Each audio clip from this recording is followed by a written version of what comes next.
Shalom bagi kita semuanya. Shalom. Ibu-ibu yang dikasihi oleh Tuhan Yesus, hari ini kita akan belajar firman Tuhan dari Roma pasal yang ke-5, ayat yang ke-7 hingga ayat yang ke-11. Roma pasal yang ke-5, ayat yang ke-7 hingga ayat 11. Maka saya sengaja hari ini, dan barangkali itu adalah ciri khas kita YBDPA, kita akan menelaah bagian firman Tuhan ini. Dan saya harap, kita berharap semua kita akan bersukacita hari ini setelah mendengar ini. Amin. Dan sukacita itu harus kita pertunjukkan di tengah-tengah dunia ini.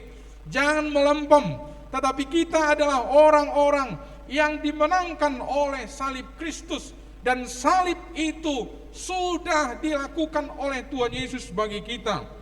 Maka sepulang dari sini ada janji yang harus ibu-ibu perbuat. Apa itu? Aku pun harus memberitakan ini. Ya ibu-ibu ya. Nah, ada satu beban, Pak Tobing ada di sini. Nanti malam untuk bapak-bapak lebih dasar lagi dari sini akan kita bicarakan. Jadi supaya semua bapak-bapak itu tolonglah ini terus menerus ini. Mungkin agak terlambat, saya semalam sudah katakan terlambat diumumkan. Semua kita mengajak bapak-bapaknya. Saya lihat dulu wajah ibu-ibu. Nanti siapa suaminya nggak datang di sini minggu depan saya tuntut ya. Saya lihat dulu. Barangkali akan difoto ini supaya nanti malam datang. Dibujuklah dulu. Bagaimana cara membujuknya? Nggak usahlah kami ajari ibu-ibu membujuk suami masing-masing. Kan udah lebih tahu kalian kan? Ya, nanti malam. Kenapa? Coba nanti perhatikan. Saya menjamin itu ada sukacita ketika berita ini sampai kepada kita. Nah, terbuktikah? Perhatikan saja. Roma pasal 5 ayat 7 sampai ayat yang ke-11. Saya mulai dari ayat yang ke-7. Langsung aja supaya kita baik. Kita baca bersama-sama tiga di sini aja sudah ada. Barangkali karena saya akan menjelaskan itu sebenarnya langsung ada di dalam ayat-ayat itu. Hanya mengulang saja saya di sini mempertegas, ibu-ibu pasti akan tahu. Tiga ya. Sebab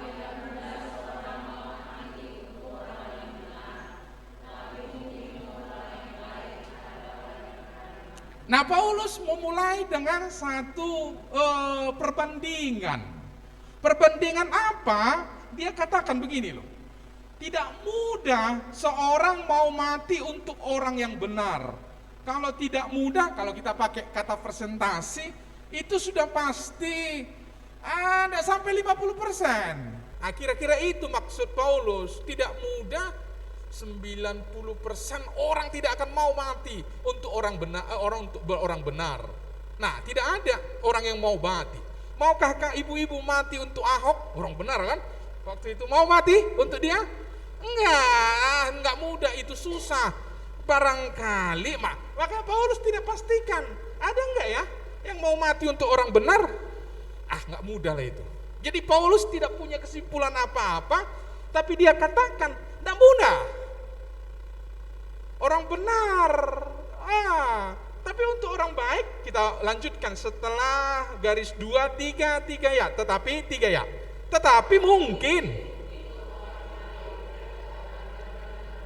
Nah, perhatikan kata yang dipakai adalah mungkin. Ini 50-50, 50%. Tapi juga Paulus nggak pastikan. Tapi untuk orang baik barangkali ada orang yang mau mati ya. Baik dan benar dibedakan oleh Paulus. Kalau benar, dia sesuai dengan norma. Dia itu, dan kadang orang yang benar itu kasar. Karena dia menegakkan kebenaran, maka dia katakan tidak mudah. Kalau orang baik belum tentu benar. Misalnya, yang dimaksudkan di sini ya, harusnya baik itu artinya benar. Tapi yang dimaksudkan oleh Paulus, misalnya pernah dengar cerita Zoro? Benar nggak tindakan Zoro? Enggak. Dia merampas uang-uang orang kaya, lalu dibagi untuk orang-orang miskin. Dia mengambil semua perkakas-perkakas orang kaya, dibaginya sama orang miskin. Baik nggak? Baik ini Zoro. Dan banyak orang yang membela Joro. Dan waktu Joro itu ditangkap, mereka mau menyerahkan diri. Lepaskan. Begitu beraninya mereka. Tapi Paulus katakan mungkin. Sorry, sudah agak tak tahan saya. Lagi lebih ganteng gini kan? Itu kayak oke lah, Pak. Gara-gara ibu-ibu di sini, apapun yang terjadi dengan saya pasti ganteng. Aku pergi ke rumah-rumah ibu-ibu, ganteng bapak ya. Oh, lahu boto me pikir. Oh, baik ya, kita ulangi ya. Mungkin untuk orang yang baik ada orang yang mau mati. Mungkin. Berarti mungkin juga tidak. Tetapi Paulus sedang ingin membuat perbandingan untuk orang benar. Susah. Nggak gampang itu. Untuk orang baik, mungkin ada orang mati. Nah, sekarang kita mempelajari berbeda sekali. Perhatikan bagian ini. Sebab tidak mudah seorang mau mati. Oke, ini sudah lanjut ayat yang ke-8 sekarang. Kita baca ayat 8. Next.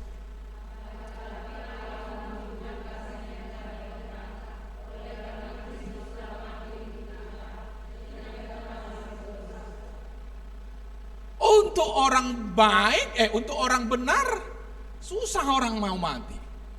Untuk orang baik, mungkin ada orang mau mati, mungkin saja tidak. Tapi sekarang ini berbeda. Bukan orang baik, bukan orang benar, bukan juga orang normal. Jadi nggak baik, nggak benar, itulah netral. Ini enggak, justru sebaliknya, di bawah. Negatif tindakannya, tetapi Allah menunjukkan kasih-Nya kepada kita oleh karena Kristus telah mati untuk kita ketika kita. Inilah yang berbeda. Berbeda, ibu-ibu. Perhatikan akan tetapi itu. Saya bukan akan tetapi itu yang saya kuningkan khusus. Berarti berbeda untuk orang benar, susah. Untuk orang baik, mungkin ada kata Paulus. Tetapi ini sangat kontras. Justru Yesus mati bukan untuk orang benar, bukan untuk orang baik, tetapi untuk orang berdosa. Luar biasa bukan? Itu sengaja Paulus buat ayat 7 itu supaya kita mendalami. Iya ya. Jadi kalau Yesus mati bagi kita, mulai sekarang jangan enteng dengan itu. Paulus sengaja berkata, untuk orang benar saja, susah orang mau mati. Untuk orang baik, ada nggak ya? Mungkin. Tapi belum tentu juga ada. Kata Paulus, tetapi sekarang justru berbeda. Dia mati bukan untuk orang benar, dia mati bukan untuk orang baik, tetapi untuk kita si pendosa. Ketika kita masih berdosa, Kristus atau Yesus telah mati bagi kita. Sekarang kematiannya, salib itu semakin mendalam, jangan enteng lagi. Kita lanjut ya. Akan tetapi ini maksudnya ada sesuatu yang sangat berbeda. Kita lanjut. Akan tetapi Allah menunjukkan kasih-Nya kepada kita oleh karena Kristus telah mati untuk kita ketika kita masih berdosa. Allah menunjukkan kasih-Nya. Dengan cara bagaimana? Dengan cara mati. Bagi siapa? Orang berdosa. Jadi karena Allah mengasihi, itu alasannya, ibu-ibu. Bukan karena ibu-ibu cantik, walaupun saya lihat cantik-cantik semua. Tapi bukan karena itu. Bukan karena pinter, bukan karena kaya, bukan pula karena engkau baik, bukan pula karena engkau kudus. Tetapi semata-mata kasih Bapa yang melimpah itu. Untuk itu yang dikorbankan adalah siapa? Yesus. Ini ada gambar saya ini, saya harap bisa dilihat dengan baik ya. Itu Allah melihat dengan kasih manusia berdosa ini. Manusia berdosa yang tertunduk, yang hitam itu yang paling bawah. Mungkin gambar apa itu? Gambar manusia yang papa, yang tertunduk, yang malu karena dosanya. Lalu di tengahnya ada salib Kristus, ada Kristus yang mati. Ada Kristus yang mati. Ini dituliskan oleh Paulus kepada jemaat di Timotius itu. Dia berkata bahwa karena Allah itu Esa, 1 Timotius 2 ayat yang kelima saya baca. Karena Allah itu Esa, dan Esa pula dia yang menjadi pengantara antara Allah dan manusia, yaitu apa? Manusia Kristus Yesus. Allah di sana, manusia di sini. Siapakah antara Allah dan manusia berdosa ini? Harus ada Kristus Yesus, manusia Kristus Yesus, yang sekaligus manusia, yang sekaligus adalah Allah. Karena yang diperhubungkan ini, yang mau dihubungkan itu antara Allah Maha Kuasa dengan manusia yang papa, maka ada di tengah pengantaranya, namanya disebut oleh Paulus kepada jemaat kepada Timotius, disebut di sini, yaitu manusia Kristus Yesus, yaitu manusia Allah. Itu maksudnya. Itulah yang dikorbankan. Jadi sekarang mari kita kembali kepada ayat 7. Kalau kita dengan kita, manusia dengan manusia, mau mati dengan sesama, kayaknya itu ya apple to apple, imbang lah.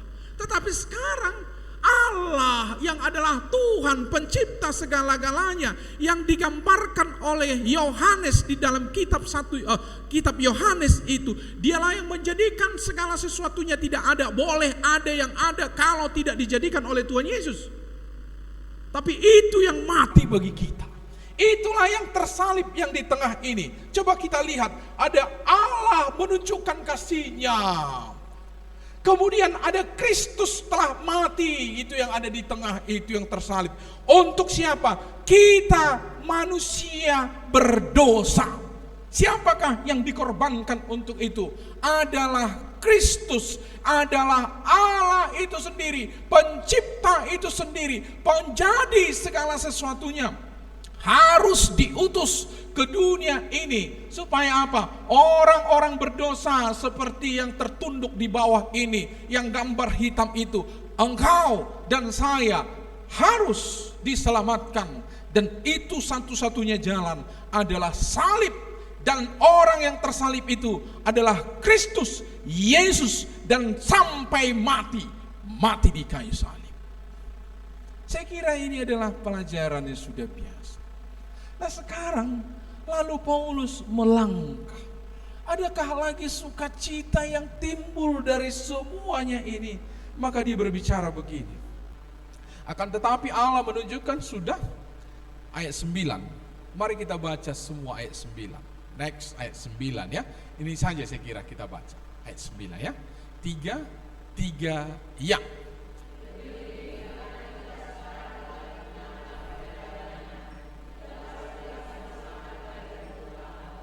Apa arti kata lebih-lebih? Jangan dibasa-batakan, lebih-lebih itu sisa-sisa jadinya. Dan lebih-lebih. Lebih-lebih apa? Bahasa Indonesia ya. Kalau bahasa Batak dia lebih-lebih. Sisa. Apa? Padanan katanya apa? Hah? Terutama, boleh lah. Apalagi, bisa kan? Apalagi. Lebih. Nah, kalau Yesus mati bagi orang berdosa, sekarang sekali lagi kita baca ayat 5, ayat 9, 3 ya.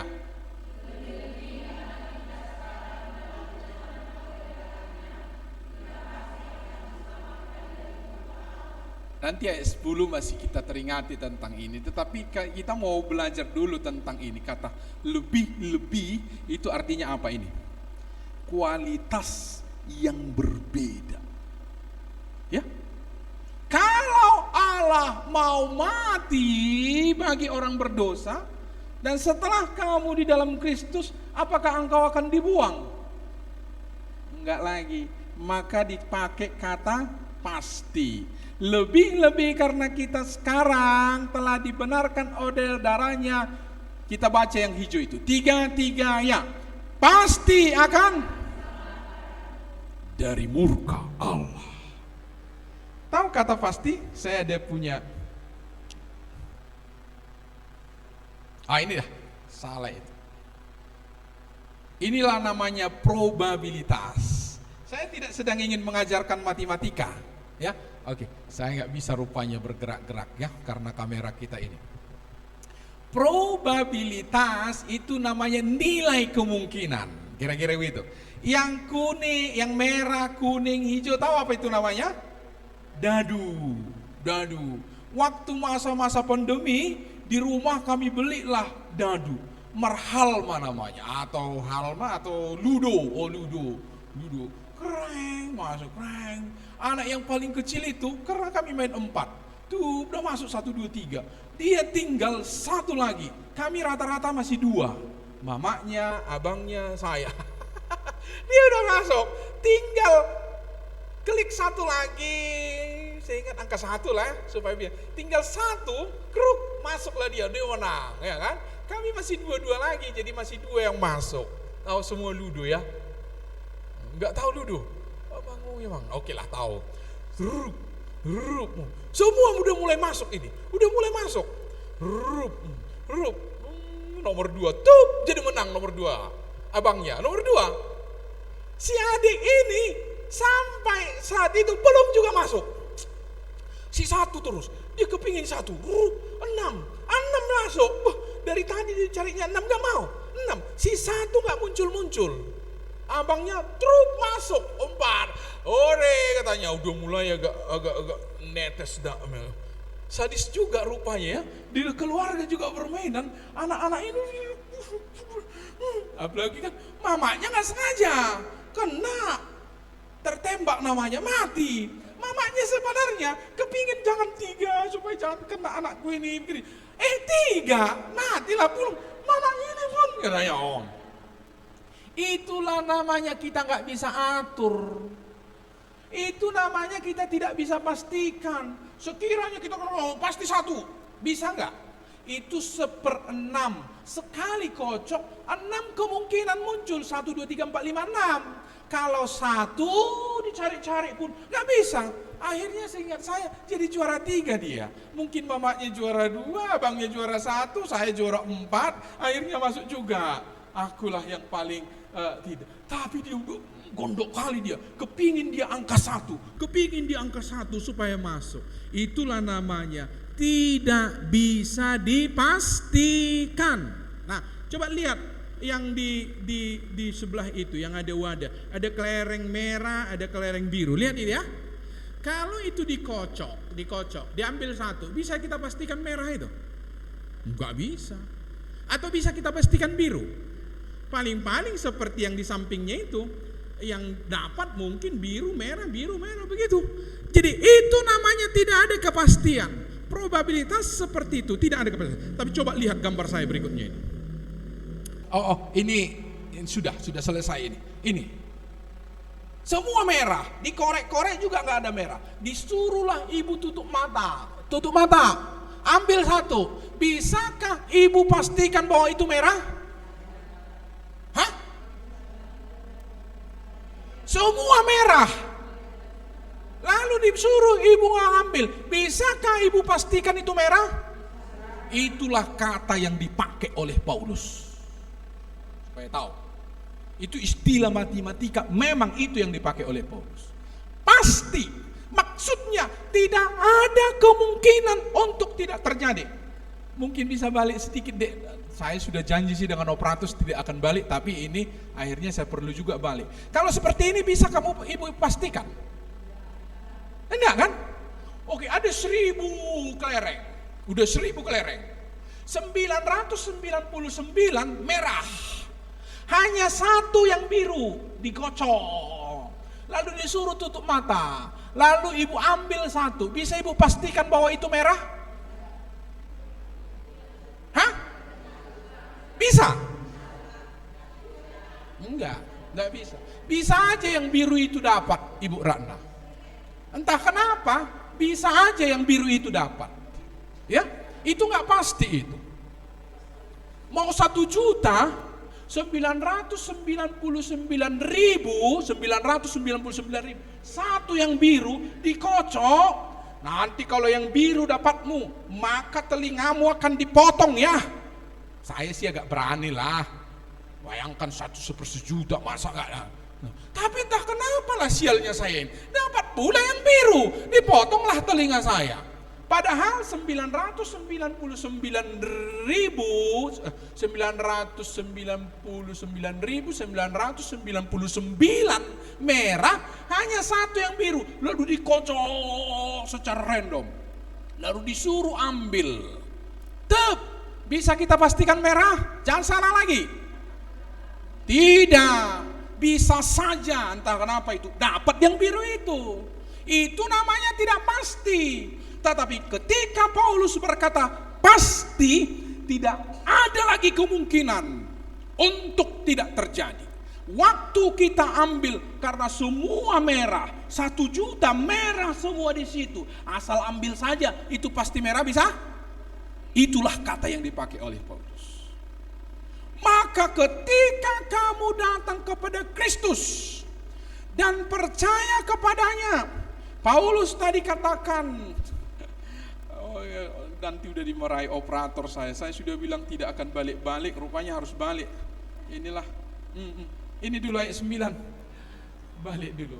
Oke, ya pas. Mari kita baca bersama-sama. 3 ya. Lebih-lebih karena kita sekarang telah dibenarkan oleh darahnya, kita pasti akan diselamatkan dari murka Allah. Amin. Sekali percaya tetap selamat. Amin. Kayak radio itu, sekali di udara tetap di udara, sekali merdeka tetap. Lebih pasti ini daripada itu. Merdeka kita, entah kenapa ada negara lain akan menjajah kita. Tetapi kalau Kristus berkata, kamu pasti diselamatkan. Tidak ada kemungkinan lain untuk tidak diselamatkan, ibu-ibu. Itulah sukacita kita yang terbesar. Tidak boleh ada yang membeli itu. Tidak ada boleh menggantikan itu. Apapun keberadaanmu, Yesus sendiri yang memastikan orang yang sudah datang, lebih-lebih kita yang sekarang telah dibenarkan. Ini di ayat 10 semakin diperjelas. Begini cara Paulus menjelaskannya. Ayat 10 ya. Oke, kita baca bersama-sama. 3 ya.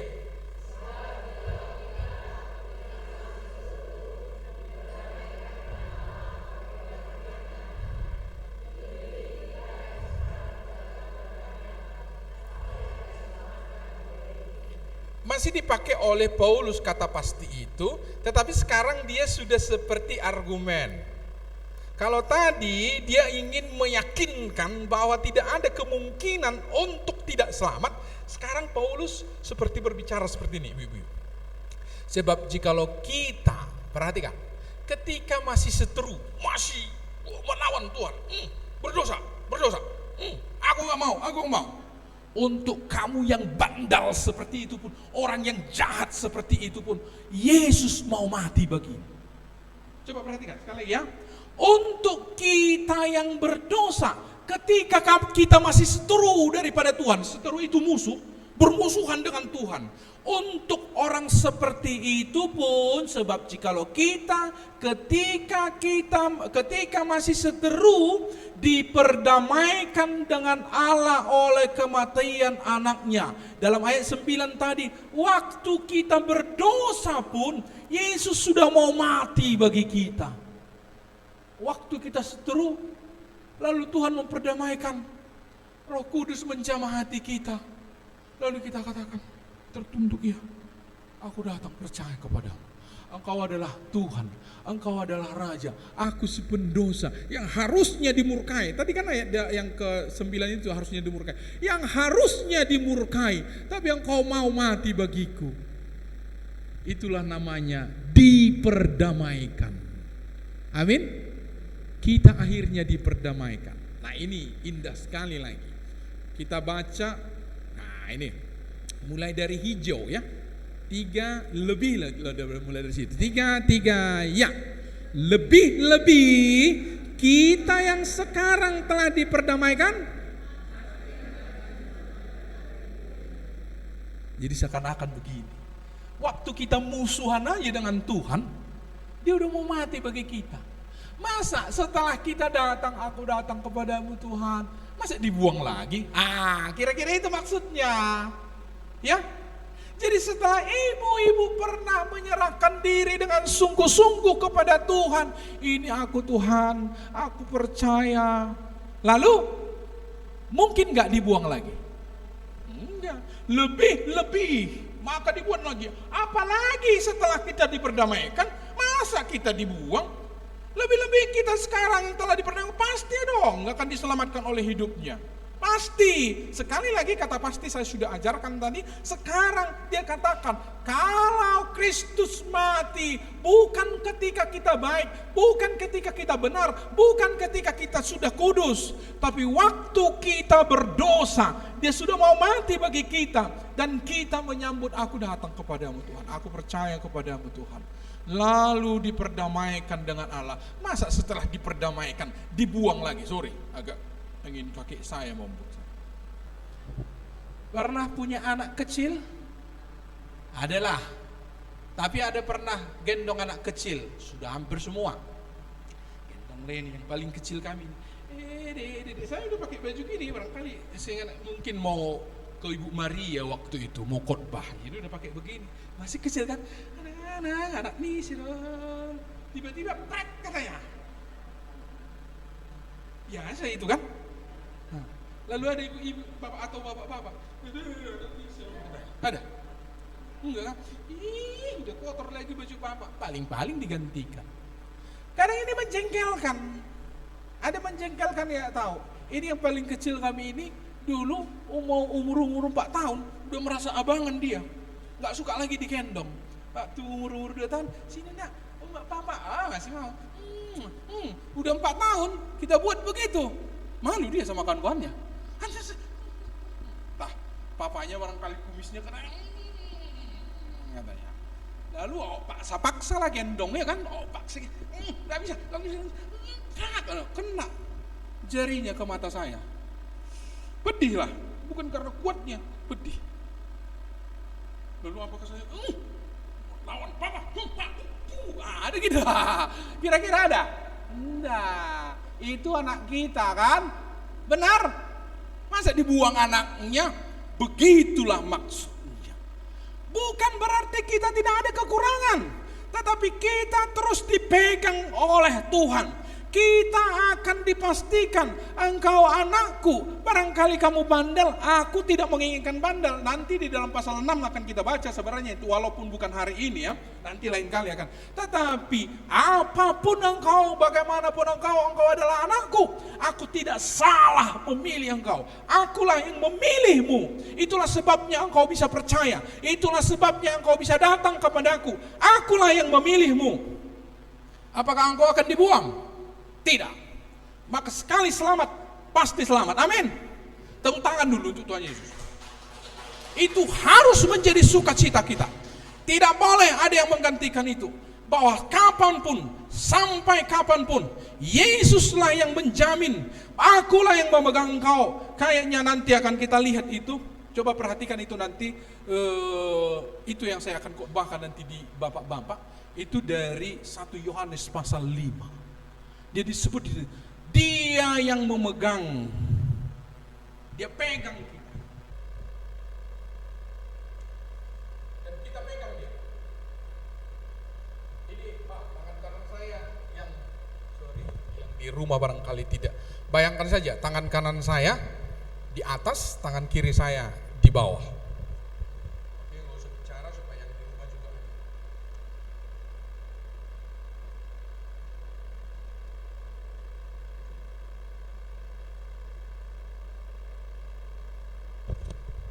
Kadang yang dari bawah ini lemahnya ini, kadang agak dilepaskan, kadang agak digenggam. Sesungguhnya yang membuat aman adalah tangan yang dari atas. Mau agak lemas ini, nggak apa-apa. Tapi yang diharapkan sebenarnya keseharian kita, bergantunglah terus kepada Tuhan Yesus. Yesus memegangmu dan tidak akan ada yang melepaskannya. Di dalam Roma pasal yang ke-8 diulangi lagi. Adakah yang memisahkan kita dari kasih Kristus? Kelaparan, ketelanjangan, penganiayaan, apalagi makhluk yang ada di atas, makhluk yang ada di bawah, makhluk yang ada sekarang ini, dan apapun, malaikat apapun, tidak akan dapat memisahkan kita dari kasih Kristus. Roma pasal yang ke-8 itu. Paulus membicarakan itu dengan gamblang. Dia katakan kepada kita, sesungguhnya tidak akan ada lagi yang akan melepaskan kita dari kasih Kristus. Itulah salib Kristus di sana. Tuhan Yesus berlakukan karyanya supaya kamu si pendosa, supaya saya orang yang bejat ini diselamatkan, dan keselamatan itu tidak ditawar-tawar. Nanti ya kalau seperti ini enggak, dipegang terus. Akulah yang memegang engkau. Tidak ada satu apapun yang akan memisahkan kita dari kasih Kristus. Saya membaca di dalam Roma pasal yang ke-8 itu.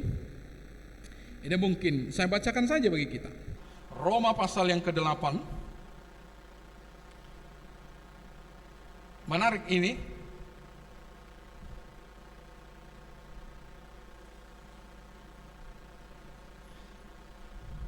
Lihat ayat 33.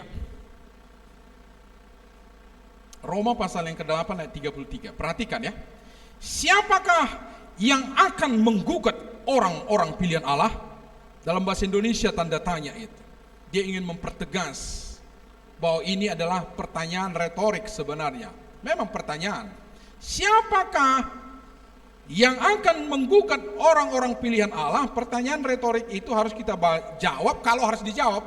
Sebenarnya pernyataan itu, tapi dalam bentuk pertanyaan. Orang Batak banyak ini.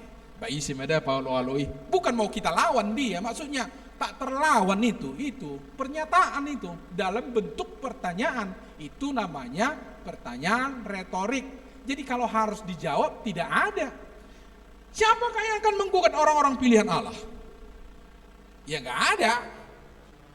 Ya, mungkin bisa dilihat Alkitabnya. Lalu disambung oleh Paulus. Allah yang membenarkan mereka?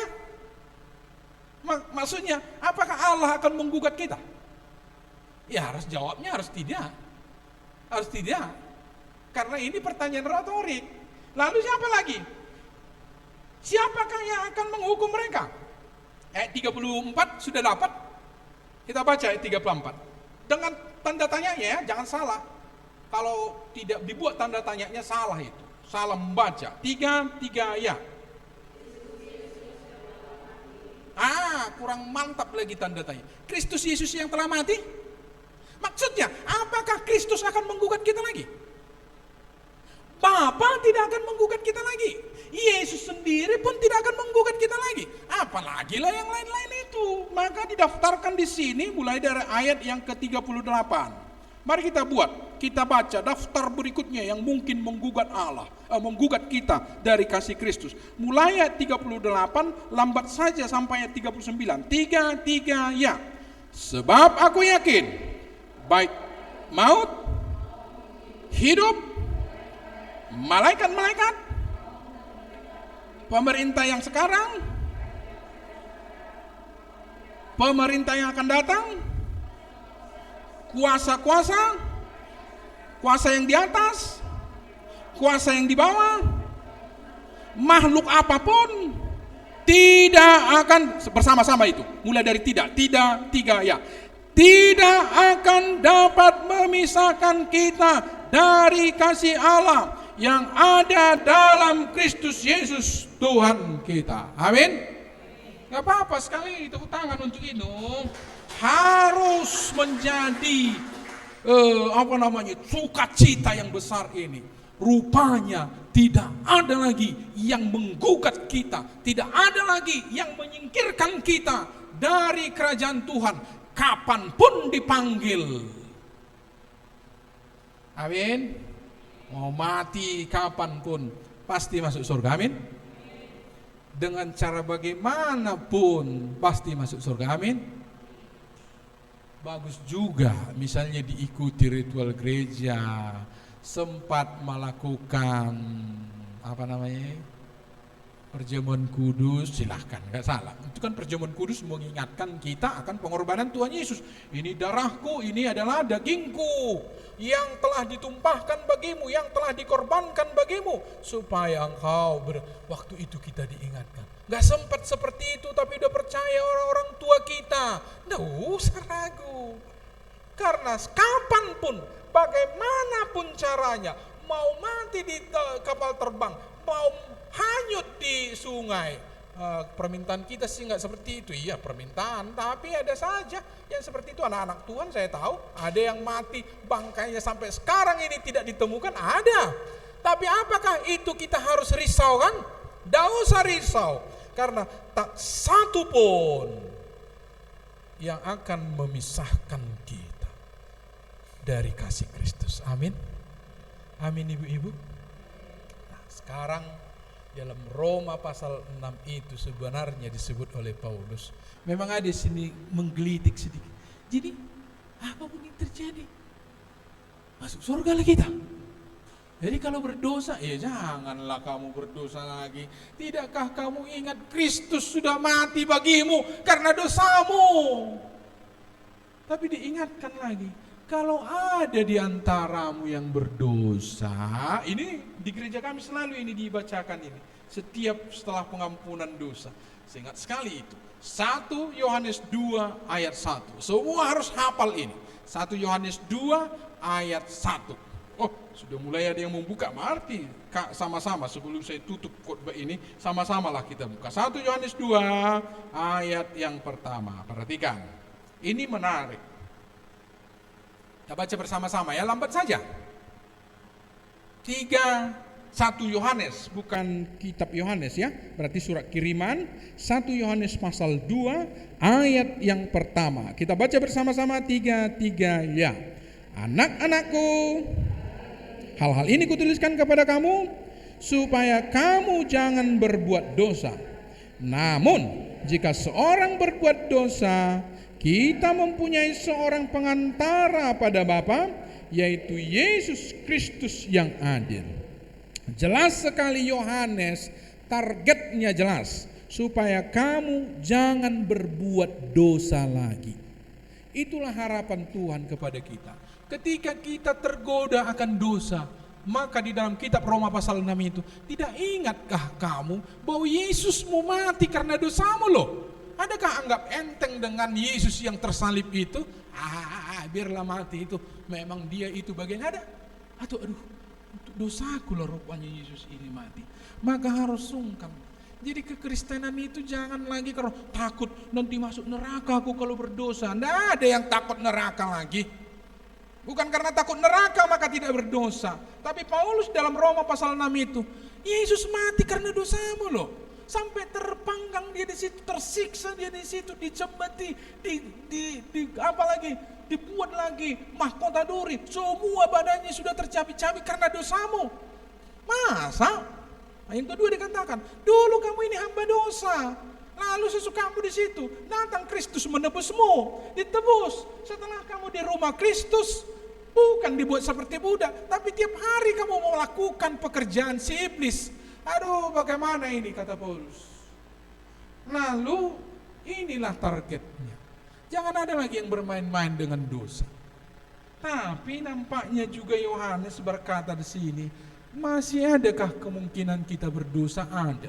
Tapi jangan lupa prasa yang pertama itu, anak-anakku, hal-hal ini kutuliskan kepadamu supaya kamu jangan berbuat dosa. Itu dulu targetnya, supaya kita tidak berdosa. Jadi harus terus melawan dosa. Kemudian apa? Namun, berarti memang ada kan peluang kan, kalau kata namun apa artinya? Berarti ada kemungkinan.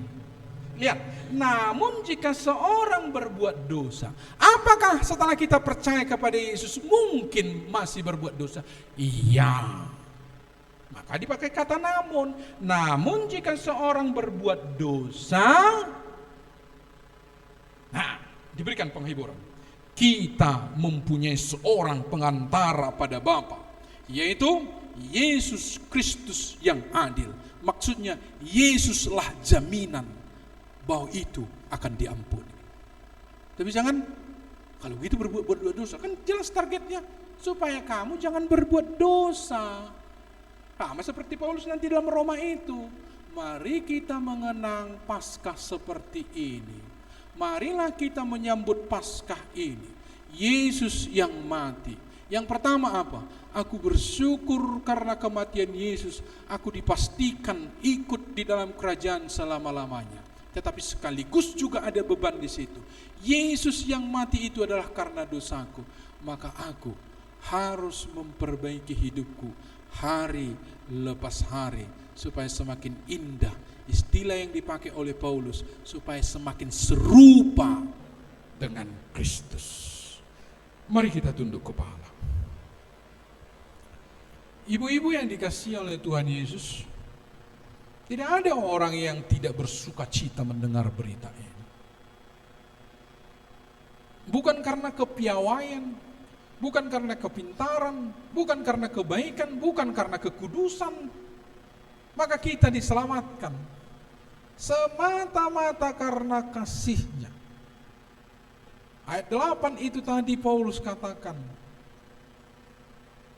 karena Allah mengasihi kita, Yesus Kristus telah mati untuk kita ketika kita masih berdosa, bukan ketika kita sudah benar.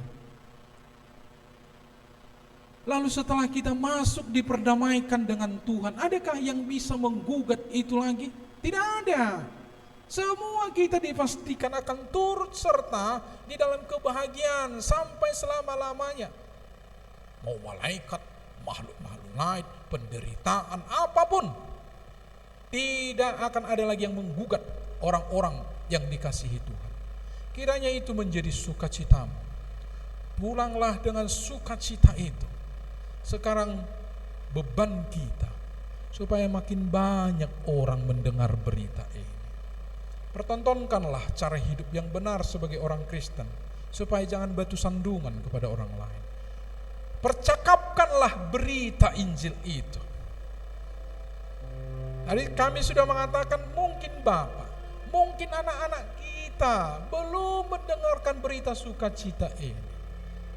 Bagaimana? Usahakan. Bapak-bapak dibujuk. Ini kita sedang mengembangkan semua persekutuan-persekutuan kita, supaya bapak-bapak banyak yang datang kepada Kristus. Anak-anak kita semua mengenal Kristus. Jangan tinggal diam ibu-ibu. Jangan simpan berita besar ini, berita bahagia ini, untuk tidak kamu ceritakan. Kita berdoa.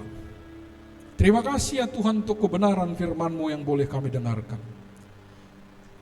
Engkau adalah Allah yang kudus, Tuhan pencipta segala-galanya. Tidak ada yang kurang kepadamu. Namun kasih-Mu yang besar itu akhirnya Engkau limpahkan kepada kami di dalam Kristus Yesus. Hal yang tak terpikirkan seperti yang dikatakan oleh Paulus. Hal yang tidak dimasuk di dalam pikiran. Betapa tingginya, betapa luasnya, betapa lebarnya, dan betapa dalamnya kasih-Mu itu. Namun nyatanya Engkau sudah perbuat itu di kayu salib bagi kami. Kami mensyukuri itu ya Tuhan. Dan saat ini kami akan menyambut Jumat Agung pengorbanan Tuhan Yesus, menyambut hari kemenangan Kristus.